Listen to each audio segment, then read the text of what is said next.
Hi everyone, today I'm going to do a tutorial addressing an issue that I think quite a lot of people have.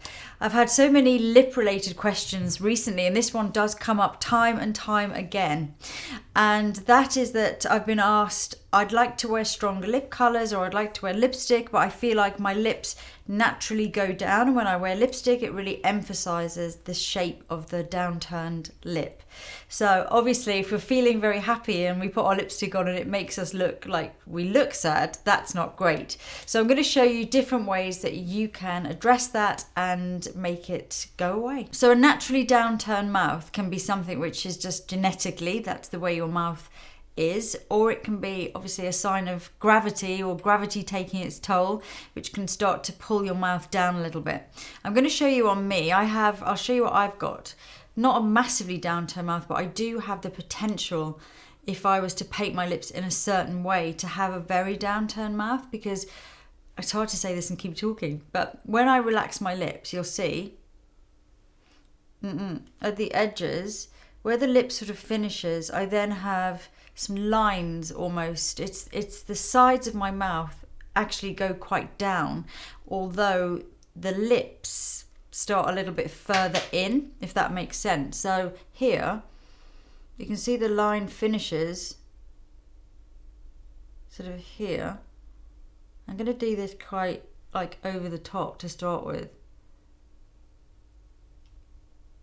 So that's where my sort of the lines, or where my mouth sort of finishes. So if I was to go all the way along the top lip and the bottom lip to that point, I would end up with a very downturned mouth. So I'm just going to show you, if I was to do that, what it would look like if I was to respect the natural edges of my lip. Okay, we're just going to clean that up. Okay, so the bottom of my mouth is sort of there. If I was to go all the way there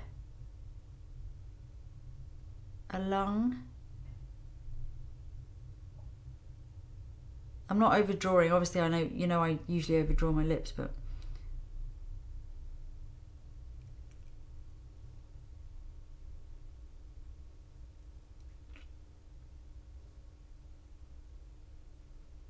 so that's taking the lip line to the genuine corners, the real edge of my lips. Another thing that can do it, I'm going to fill this in and you'll see the shape. Another thing that can really emphasize that is if you go very full on the outer corners of your top lip, almost like that 1940s shape, this sort of Bette Davis, where they used to really overdraw those edges, which can make the lip very heavy. So if I was to also, starting at the genuine corners, if I was to go more of a round shape, it's not that far off my natural lip shape. It's only a small movement, but you can start to see when I fill this in. I'm just going to fill it in with pencil just so you can see the shape.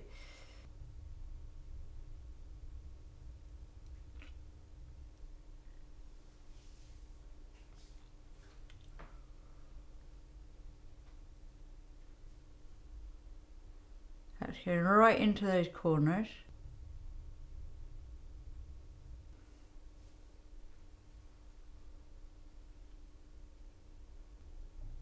And then just finishing off painting those outer corners. So that's me tracing exactly the shape of my genuine lip, my lower lip. So the shape of my mouth from corner to corner on the lower lip, and going a little bit heavier at the outer corners of my top lip. And you can see these two things combined, when I stop talking, result in more of a downturned mouth. So I think as well, if you've got more of a pronounced, naturally downturned mouth, doing both or one of these things really doesn't help. So I'm going to take this off now and then show how I can address both of those things. So how to not look sad wearing lipstick, and these tips apply even if you don't have a downturned mouth, because you can actually give yourself a downturned mouth just with lipstick. So here's how to avoid that. So what I'm going to do is where my lip naturally goes all the way to there, which is the downturned bit at the end, I'm going to use concealer. I'm going to kind of cut off those edges. So kind of make them out of bounds. So it means that my lip's going to come up and it's going to finish before that crease. There's a crease sort of this shape at the end of my lip. There. So I'm cancelling that out.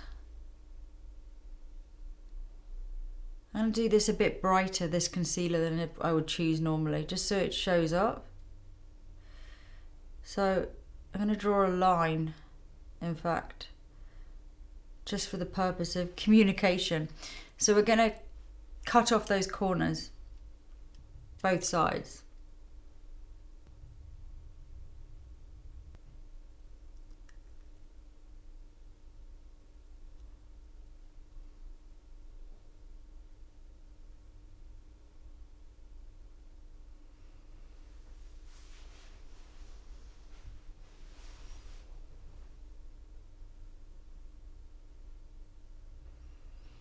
So that's this bit we're going to take out of bounds now. I'm going to put lipstick on just following my natural lip line to start with, but I'm also going to really be careful when I'm changing the shape in the way that I like to give my lips the look that I like. That I'm not going to overdraw the top of the outer edge of the lipstick. So starting with my lower lip, I am going to come inside, but I'm going to be on the inside. I'm not going to follow the edge of the lip. So I'm sort of cheating those corners, so I'm not involving them.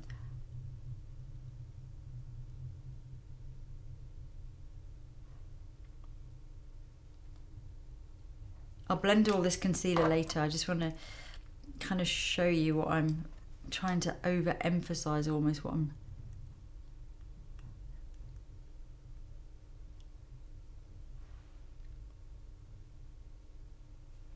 I am going to do some overdrawing on my lower lip as normal, but I'm just going to start by following my natural lip line apart from those corners.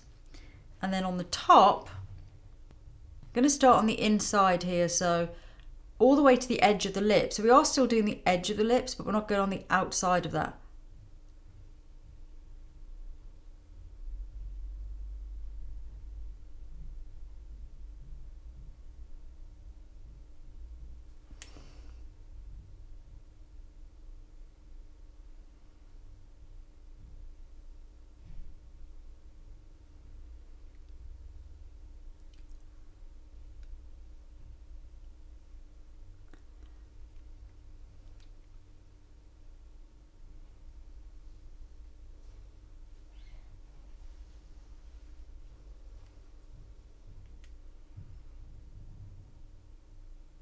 So I'm going to look in the mirror now straight on. Already I can see I went slightly too far this side into the inner corner. I'm just slimming that down a touch.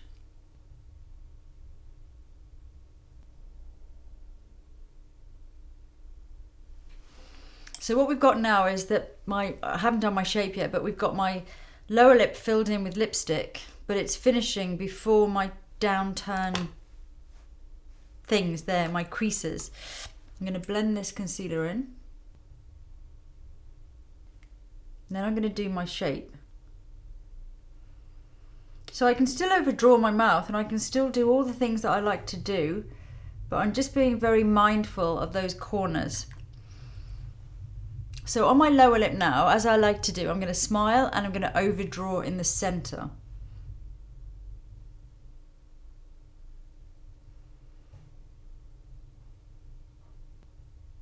This is one of the reasons why when I'm doing a very strong mouth, a red mouth, a dark blackcurrant mouth, whatever, whether it's on clients or on myself, I always put the lipstick on first, just a thin layer all over. That way I can stand back, look at the shape of the lips and think, actually, I want to make this tweak or that tweak. Or when I see the natural lip shape painted in, I'm very much more aware of any imbalances. So I'm able to kind of step back and then create from scratch. So I'm not going any more into the corner.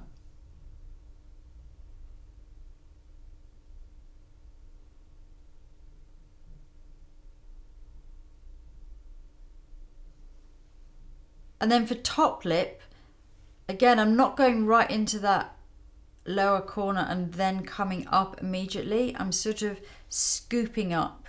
So it's a little bit more smiley, a little bit more friendly.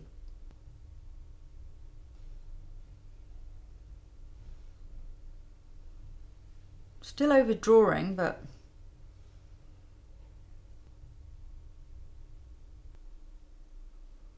so that's my shape done. So you can see the inner corners of my mouth now. I've just got concealer on, nothing else in here.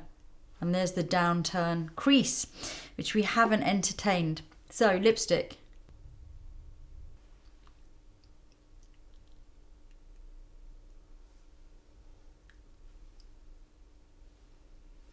I'm just going to put on some blush as well. I'm going to use my lipstick.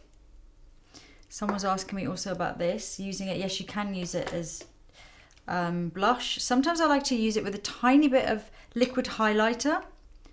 So I put a little bit of liquid highlighter on the brush, which also had the remnants of a little tiny bit of foundation as well. And I'm going to use that just to blend onto my cheeks. Just because sometimes with darker colours, reds, it's nice to have a matching blush, reds, etc. Sorry, I didn't finish my sentence.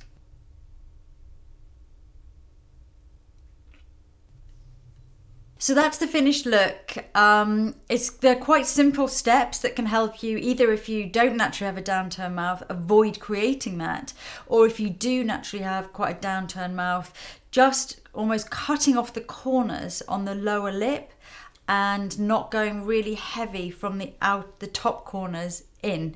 So not creating that extra weight and that extra heaviness to the lip. Just those two simple things can really help. As an added touch, since I've got my lip colour in a great place, nice shape, just going to add some gloss. Once again though, I'm not going to take it into the inner corner because especially with gloss it can seep and you can end up emphasising those downturn corners and we don't want to do that. So I hope that was helpful and I'll see you soon. Bye!